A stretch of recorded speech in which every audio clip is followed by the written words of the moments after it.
जतन करी स्वाध्यान केला नका पिता नाळ। हे गंगे बोले, हे यमुने माझ्या बाळाचं रक्षण करू, त्याची नाळ न कापता मी तुझ्या स्वाधीन केला, आता तूच त्याची माता, तूच त्याची पिता। वाहत वाहत पेटी गेलेली आहे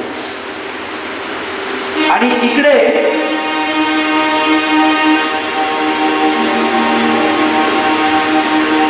धृतराष्ट्राचा सारथी अधिरथ हा स्नान करण्यासाठी नदीवर गेलेला। पेटी धावत आलेली आहे, धावत गेला, पेटी दिसते याला पाण्यामध्ये। त्याची पत्नी राधा हे गंगे काठी स्नान करते, कपडे धुते, तिला पेटी दिसते। अहो बोले पेटी आहे कशाची बघा बरं। अधिरथ बाबांनी नदीमध्ये उडी मारली आणि ती पेटी आणली, त्याच्यात उकळलं, बघितलं तर आतमध्ये छोटं बाळ।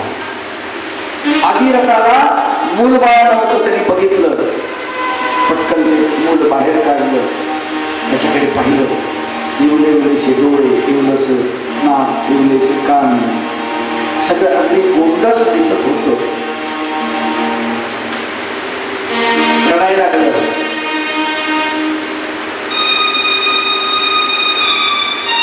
अधिरथ बाबाच्या पत्नीने त्याला जवळ घेतलं, तिचं नाव राधा। जवळ घेतल्यानंतर त्याच्याकडे बघितलं, त्याला आपल्या ओसंगी लावलं, छातीला लावलं आणि काय चमत्कार, तिला प्रेमाचा पाझर फुटला, जणू आपलंच बाळ आहे असं म्हणून त्या बाळाला तिने आपल्या स्तनाला लावलेलं आहे। हळूहळू अधिरथाच्या घरी हा खर्च वाढू लागला।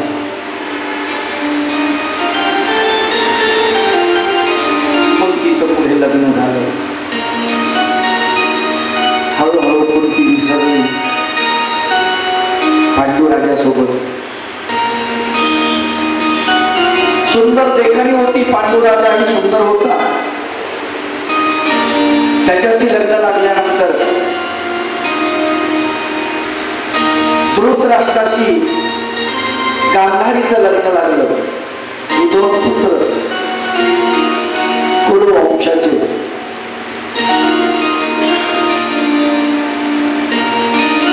त्या राज्याचा सांभाळ करणारा भीष्म पितामह।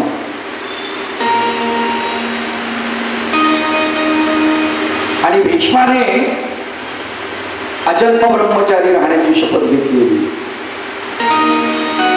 ज्या देशाचा सेनापती अजन्म ब्रह्मचारी असलेला आहे, शूरवीर योद्धा आहे, जो गंगेचा पुत्र आहे,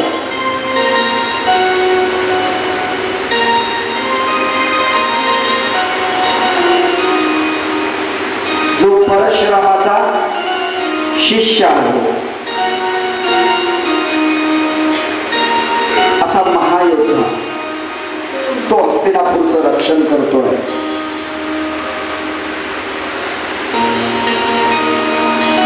पांडूचं लग्न झालं, धृतराष्ट्र अपंग असल्यामुळे, याला नेत्र नसल्यामुळे राज्यगादीवरती पांडवाला म्हणजे पंडूला बसवलेला आहे, पाची पांडवाच्या वडिला।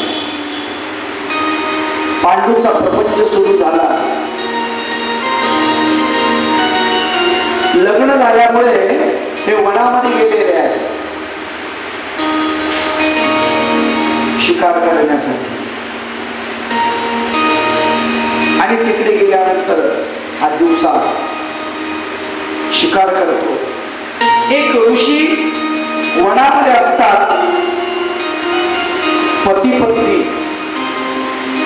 दुपारची वेळ आहे, एकांत आहे। पतीच्या मनामध्ये, ऋषीच्या मनात कामदेवानं जागा निर्माण केली. मग आता या मनुष्य वेशामध्ये दिवसा पत्नीच्या जवळ कसं जायचं, म्हणून त्या ऋषींनी मंत्र सामर्थ्याने स्वतःचं रूप बदललं, पत्नीचं रूप बदललं, हरिण आणि काळवीट याच्यामध्ये रूपांतरण झालं. पंडू राजाला वाटलं चांगली आयती शिकार मिळाली. त्यानं खाल्ल्यावरचा धनुष्य काढला, भात्यातला बाण काढला, धनुष्याच्या प्रत्येकचे वरती जोडला, प्रत्येकच्या ओढली बाण सू सू करत निघाला आणि ऋषीच्या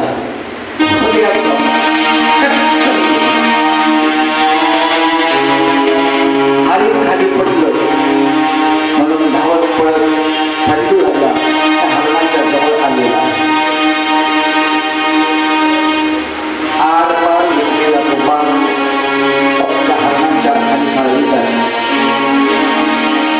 ऋषी आपल्या मूळ वेशामध्ये आलेले आहे. अरे पंडू राजा, आम्ही मानव असल्यामुळे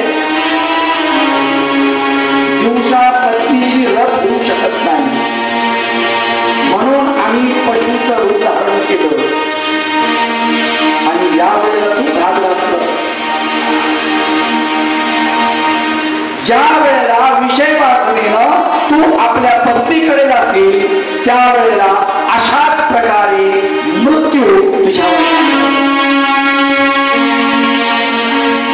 पंडूराजाच्या हातातलं शस्त्र गळून कटकट झालं, संसारात आटोपला आणि ऋषी गतप्राण झाले. याने त्या ऋषीची अंतिम पूर्ण केलेली आहे. रथात बसला, घरी आला हस्तिनापूरमध्ये. आता कशाचा प्रपंचन, कशाचं काय, कुंतीला हा प्रकार सगळा सांगितला. आता हे राज्य आपल्याला नको आणि आपल्याला काही.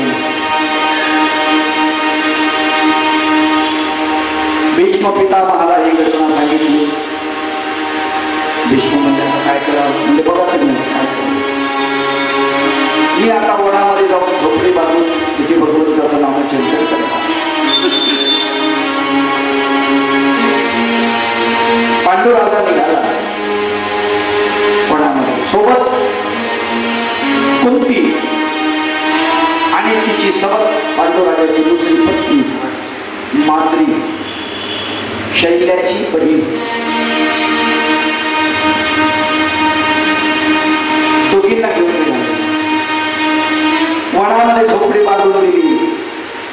त्या झोपडीमध्ये दोघे राहू लागले, तिघही राहू लागले, कंदमुळं खाऊन राहू लागले, आपल्या आहारा विहारावरती नियंत्रण करू लागले.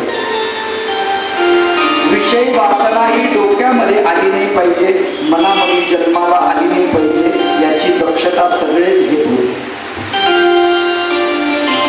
परंतु तुम्हाला सांगतो, वासनेनं कोणाला सोडलेलं आहे हो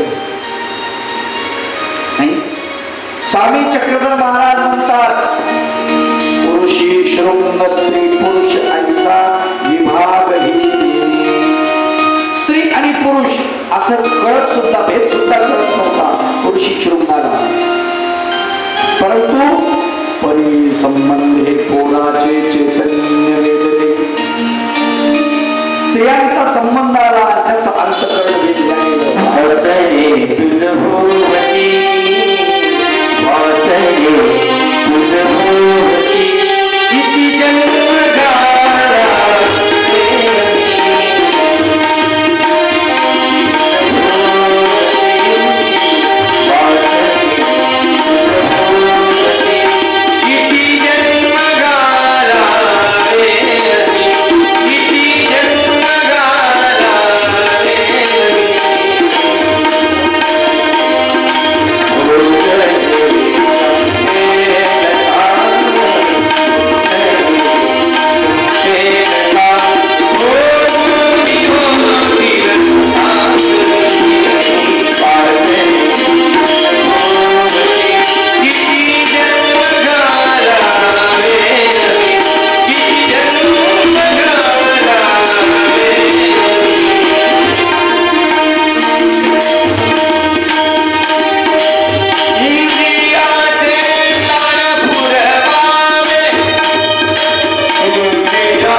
भोगणार आहेस आम्हाला.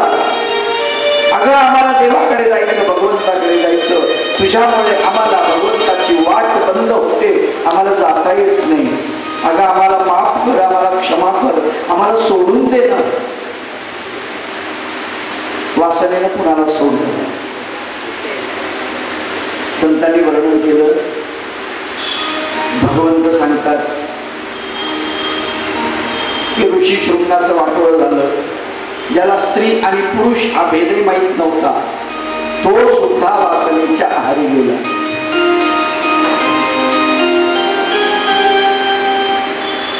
इंद्र वासनेच्या आहारी गेला. त्याला छिद्र पडले. इंद्रा पडली बघ चंद्र झाला काळा. चंद्र काळा झाला वासनेने. नाद चुकलाचा भजनाचा. वासनेनं नादाला पछाडलं आणि नारद भजन विसरून गेला. भजनाचा ठेका चुकलं विसर.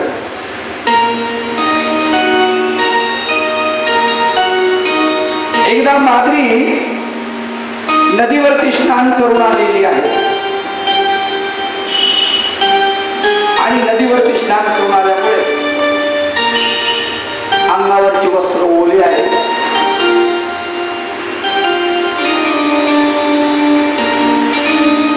पर्णकुटीच्या मागून ती येते आहे. पांडुराजा वृक्षाखाली ध्यानस्थ बसलेला आहे. सहज त्याची नजर माद्रीवरती पडली.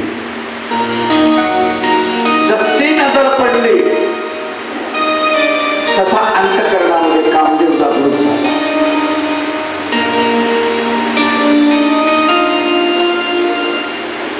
पांडुराजा जागेवरून उठला. माद्रीकडे सरकला. माद्रीच्या लक्षात आलं पांडुराजा कुठल्या भावनेने आपल्याकडे येतो आहे. ती म्हणजे महाराज तिथेच थांबा, इकडे येऊ नका. अगं मी काही करत नाहीये, तुमची नजर मला सांगते. पण शेवटी ती स्त्री आहे, काय करणार. पांडुराजा जवळ गेला. बळजबरीने तिच्याशी आंदोलन केलेली आहे. आणि अशा अवस्थेमध्ये जेव्हा याच्या अंतःकरणामध्ये पूर्णपणे विकार निर्माण झाला आणि विकार वासनेनं माद्रीला आपल्या कवेमध्ये घेतलं, त्याच वेळेला एक तीव्र झटका आला आणि पांडुराजा धाड दिशेने माद्री धावत आली. कुंती धावत आली. बघितलं माद्री म्हणते, बाईसाहेब मी प्रचंड विरोध केला, यांना प्रचंड विरोध केला जवळ येण्यापासून. काय करू. ती म्हणजे जे व्हायला नको होतं तेच झालं. आता काय करणार. वार्ता हस्तिनापूर पर्यंत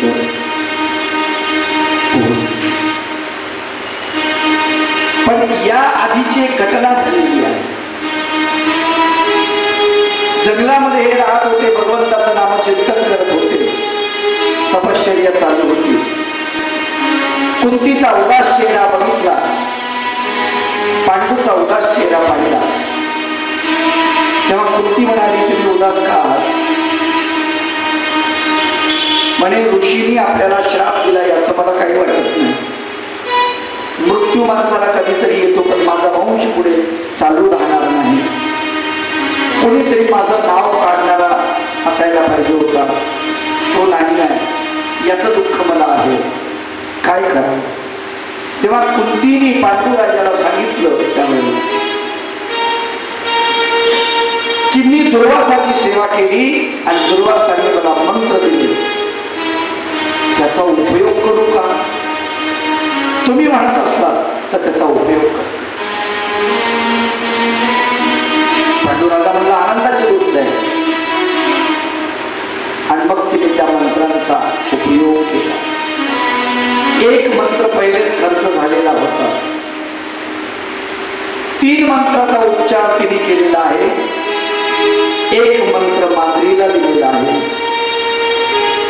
पहिल्या मंत्राचा उच्चार केल्यामुळे युधिष्ठिर तिच्या पोटी आलेला आहे. दुसऱ्या मंत्राचा उच्चार केल्यामुळे भीम तिच्या पोटी आलेला आहे. तिसऱ्या मंत्राचा उच्चार केल्यामुळे अर्जुन तिच्या पोटी आलेला आहे. आणि एक शिल्लक राहिलेला मंत्र जो होता तो माद्रीला दिलेला आहे. तिने त्या मंत्राचा उच्चार केल्यामुळे तिच्या पोटी नकुल आणि सहज हे 2 पुत्र जन्माला आले. ही घटना अगोदर झाली. काळ बराच लोटलेला आहे 10-12 वर्षाचा. तोपर्यंत राज्यकारभार हस्तिनापूरचा धृतराष्ट्र सांभाळतो. त्याचं रक्षण करण्याची जबाबदारी भीष्माकडे होती. आता दोघा भावांमध्ये पांडू आणि धृतराष्ट्र पहिली परंपरा अशी होती की मोठ्या भावाला राज्यगादी दिल्या जायची. मोठा भाऊ अपात्र आहे, अपंग आहे म्हणून लहान्याला दिली. मग आता धृतराष्ट्राची इच्छा होती की माझ्या मुलाला भेटायला पाहिजे राज्यगादी. पण या सर्व भावंडामध्ये, चुलत भावंडामध्ये जो मोठा असेल तो गादीचा वारस असा नियम ठरला. आणि योगायोगानं युधिष्ठिर ज्येष्ठ आहे, मोठा आहे दुर्योधनापेक्षा.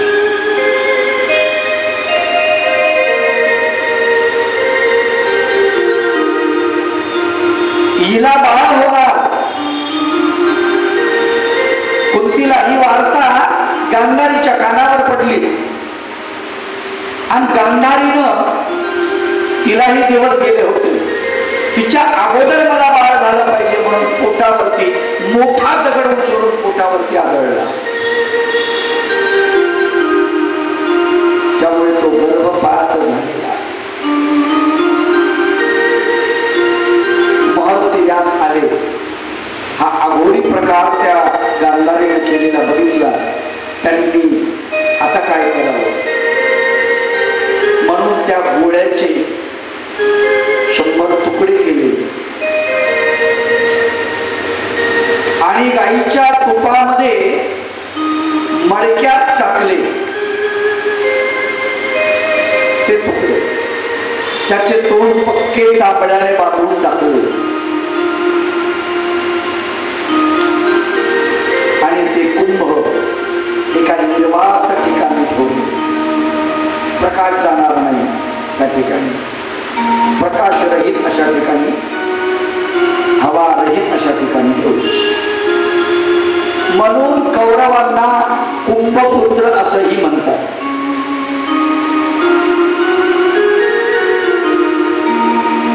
पण एवढा प्रकार केल्यानंतर सुद्धा अगोदर जन्म युधिष्ठिराचा झाला आणि नंतर जन्म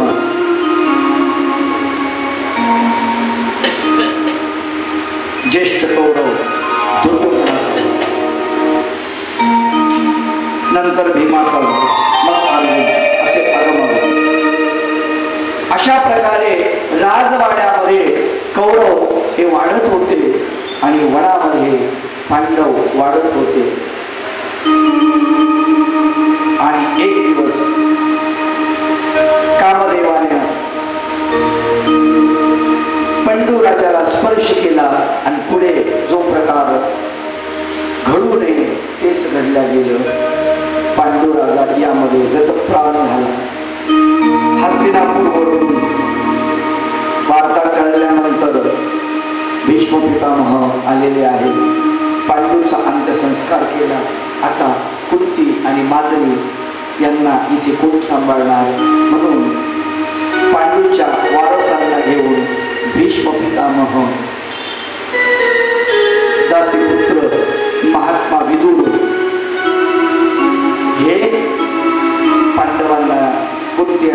मंडळीला घेऊन हस्तिनापूरच्या राजवाड्यामध्ये आले. इकडे हे हळूहळू चंद्रकलेप्रमाणे वाढतायत. यांच्या विद्याभ्यासासाठी द्रोणाचार्यांना पाचारण केलेलं आहे.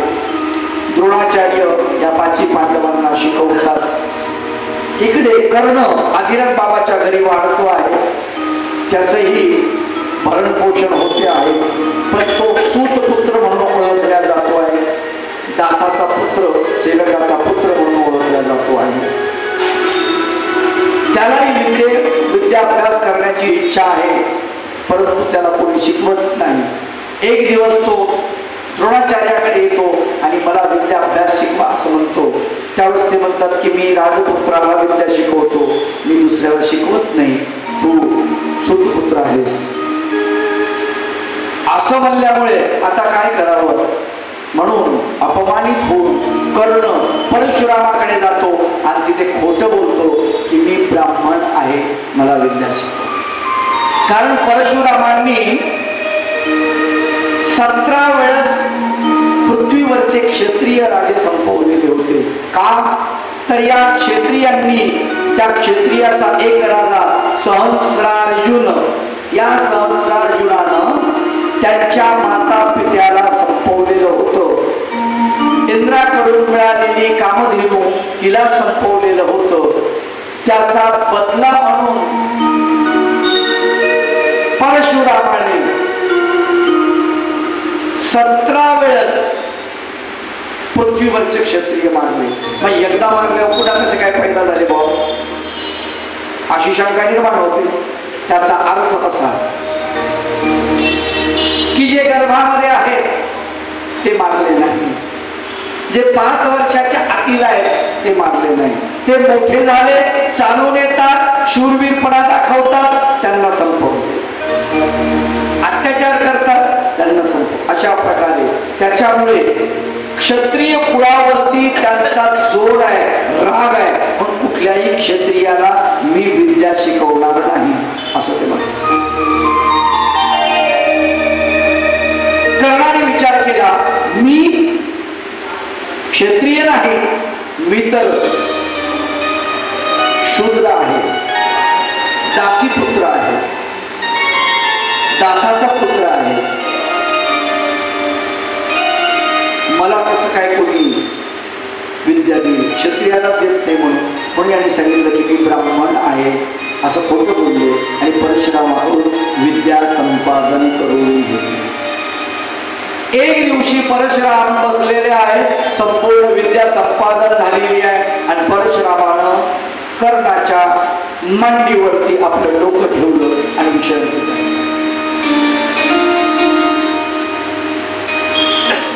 इंद्रानं भुंग्याचं रूप धारण केलं आणि तो कर्णाची मांडी पोखरतो आहे. रक्तबंबाळ मांडी झालेली आहे, पण तो सोडायला तयार, हालचाल करत नाही. गुरु झोपले, यांची झोप मोडली म्हणून तो शांत बसलेला आहे. भुंगा कोतडत कोतडत मांडीतून त्यांच्या कानापर्यंत पोहोचला परशुरामाच्या.